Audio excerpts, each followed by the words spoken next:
मैं सुरेश कुमार मैथ अनुदेशक एक वीडियो और लेके आया हूं आपके लिए। इस वीडियो में मैं आपको एस्टिमेटिंग और कॉस्टिंग है उसके लिए ऑब्जेक्टिव टाइप क्वेश्चन लेके आया हूं। तो इस वीडियो में हम पढ़ेंगे ऑब्जेक्टिव टाइप क्वेश्चन। इस सब्जेक्ट पे मैंने एस्टिमेटिंग एंड कॉस्टिंग इस पे मैंने 3 वीडियो पहले ही बना दी है। एक ही सब्जेक्ट से रिलेटेड है जिसमें मैंने पूरा डीपली समझाया है किस तरह होता है ये सब्जेक्ट, क्या होता है इसमें। एक मैकेनिकल न्यूमेरिक है, एक इलेक्ट्रिकल न्यूमेरिक है। इस वीडियो में मैं आपको सुनाऊंगा कि ऑप्शन टाइप क्वेश्चन किस तरह के आते हैं। तो शुरुआत करते हैं। नंबर 1, किसी प्रोजेक्ट को बनाने के लिए कुल खर्च का आकलन करना क्या कहलाता है। कुल खर्च का आकलन करना क्या कहलाता है। ऑप्शन है एस्टिमेशन, बी है कॉस्टिंग, सी है दोनों, ए व बी, डी है कोई नहीं। तो आपको यह तो पता चल गया कि इन दोनों में से एक है कि किसी प्रोजेक्ट को बनाने के लिए कुल खर्चा है उसका आकलन करना, उसको अनुमान लगाना क्या कहलाता है, एस्टिमेशन। तो ये इसका आंसर आ जाएगा। नंबर 2,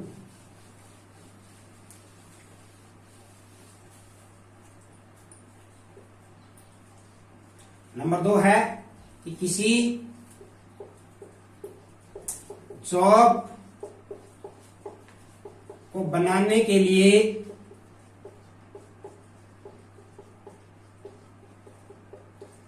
अप्रत्यक्ष रूप से प्रयोग किया गया पदार्थ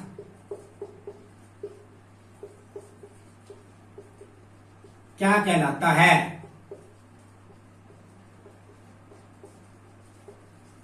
कि कोई भी जॉब है उसको बनाने के लिए उसमें अप्रत्यक्ष रूप से जो भी पदार्थ यूज किया जाएगा उसको क्या कहेंगे, क्या कहलाता है। तो 4 ऑप्शन है यहां पे।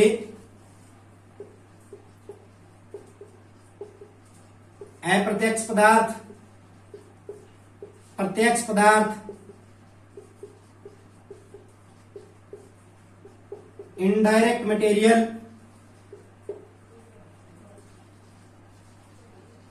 ए व सी दोनों।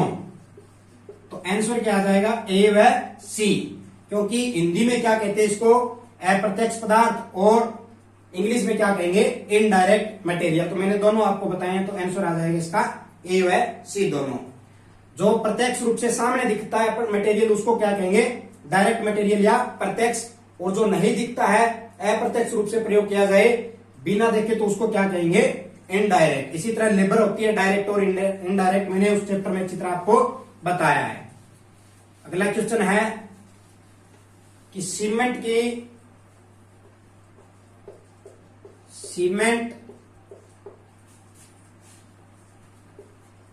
का घनत्व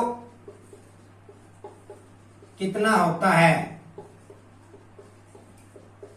सीमेंट का घनत्व कितना होता है। ऑप्शन है 1800 केजी पर मीटर क्यूब, 2000 केजी पर मीटर क्यूब, 1440 केजी पर मीटर क्यूब, 2120 केजी पर मीटर क्यूब। राइट आंसर इसका क्या आएगा, 1440 किलोग्राम प्रति मीटर क्यूब ये सीमेंट का घनत्व होता है। तो ये सिविल से रिलेटेड है ये क्वेश्चन जो है। अगला है, एक घन मीटर माइल्ड स्टील का वजन कितना होता है।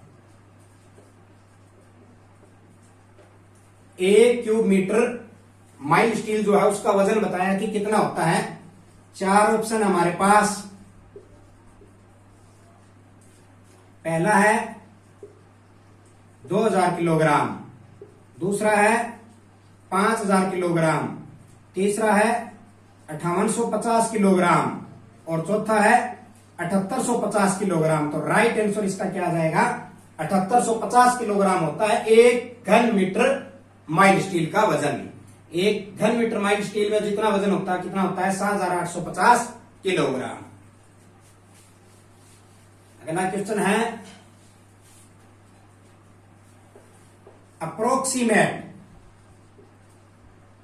अप्रोक्सीमेट एस्टिमेट का सही तरीका कौन सा है?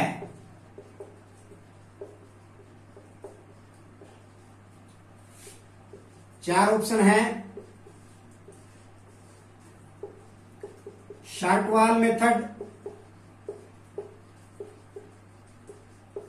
लॉन्ग वॉल मेथड,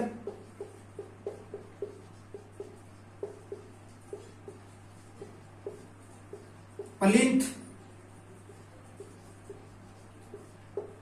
और सेंट्रल एरिया मेथड।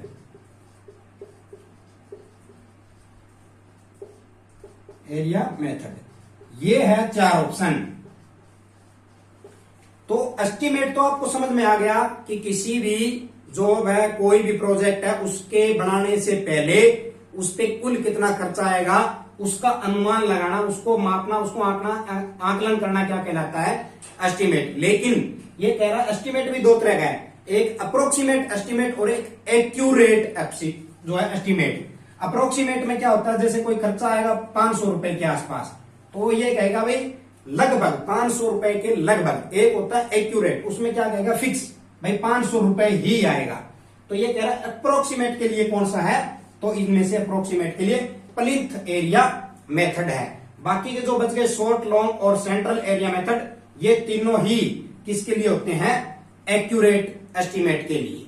तो ये आप याद रखना, short wall, long wall method और सेंट्रल एरिया मेथड जो है ये जो है एक्यूरेट के लिए होते हैं, और अप्रोक्सीमेट एस्टिमेट के लिए कौन सा होगा? Plinth area method.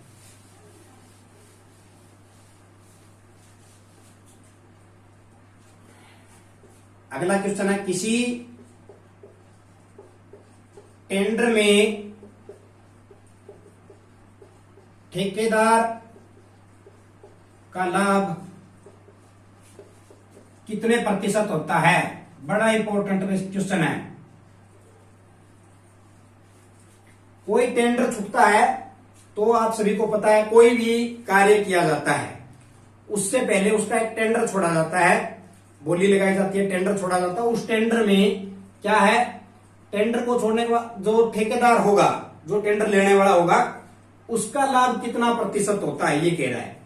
तो ए बी सी डी चार ऑप्शन है, 5%, 10%, 20% और 22%। तो राइट आंसर इसका क्या आएगा? 10% ठेकेदार को मिलने वाला लाभ होता है।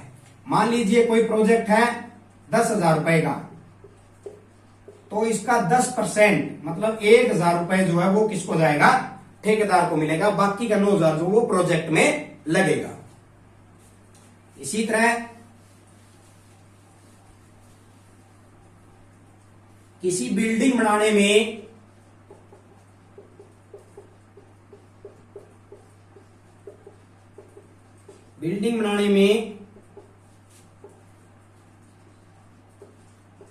इलेक्ट्रिफिकेशन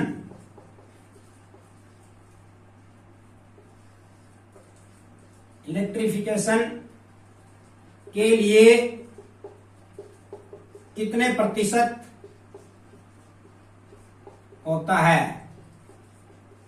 कितना प्रतिशत हिस्सा होता है? बिल्डिंग बनाने के लिए जो एस्टिमेट लगाया जाएगा उसमें इलेक्ट्रिफिकेशन के लिए कितना प्रतिशत हिस्सा होगा उसमें?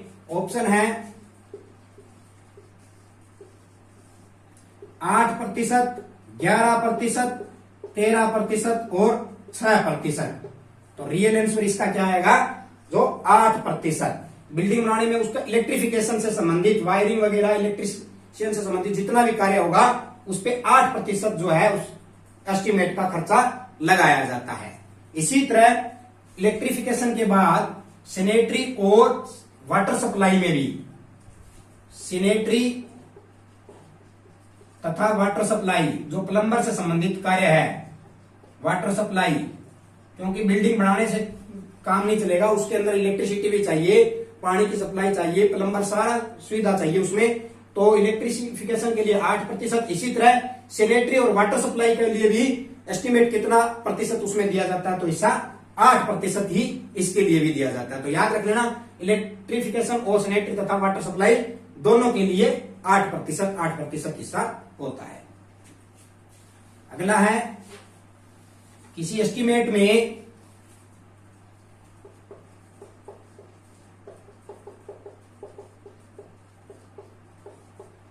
लेबर चार्ज कितने प्रतिशत लिया जाता है।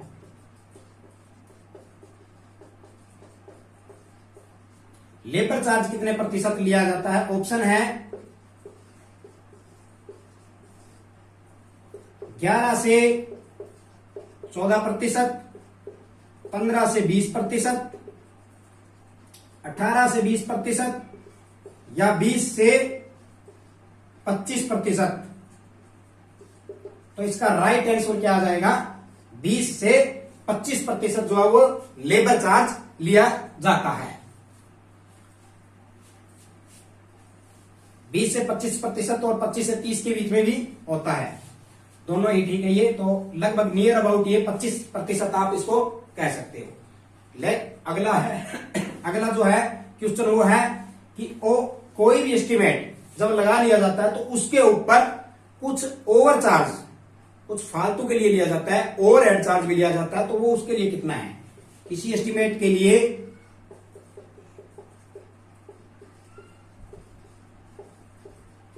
ओवरहेड चार्ज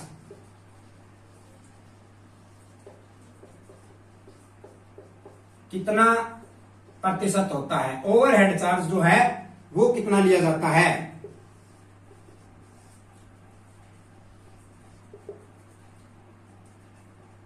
15%, 5 से 10%, 20% और 30%। तो इसका राइट आंसर क्या आ जाएगा? 5 से 10%। कोई भी एस्टिमेट लिया जाता है, मान लीजिए कोई 1000 रुपए का प्रोजेक्ट लिया गया है, तो उसमें 5 से 10% एक्स्ट्रा ऐड कर लिए जाते हैं और फिर वो प्रोजेक्ट जो है स्टार्ट किया जाता है। तो इसमें ओवरहेड चार्ज एक्स्ट्रा जो है वो 5 से 10% लिया जाता है। पता नहीं कहां जरूरत पड़ती है, इसलिए ओवरहेड भी अतिरिक्त लिया जाता है। तो उम्मीद करता हूं ये ऑप्शन टाइप क्वेश्चन जो आपको अच्छी तरह समझ में आए होंगे और आप इनको अधिक से अधिक शेयर करो, पढ़ो, और मैं जल्दी और वीडियो भी इस चैनल पे लेके आ रहा हूं। तो इस वीडियो, यदि हमारी वीडियो आपको अच्छी लगी है तो इसको, हमारे चैनल को सब्सक्राइब करें और अधिक से अधिक शेयर करें। व्हाट्सएप, कैलकुलेशन और साइंस के सभी चैप्टर मैंने इस वीडियो जो चैनल पे अपलोड कर दिए हैं।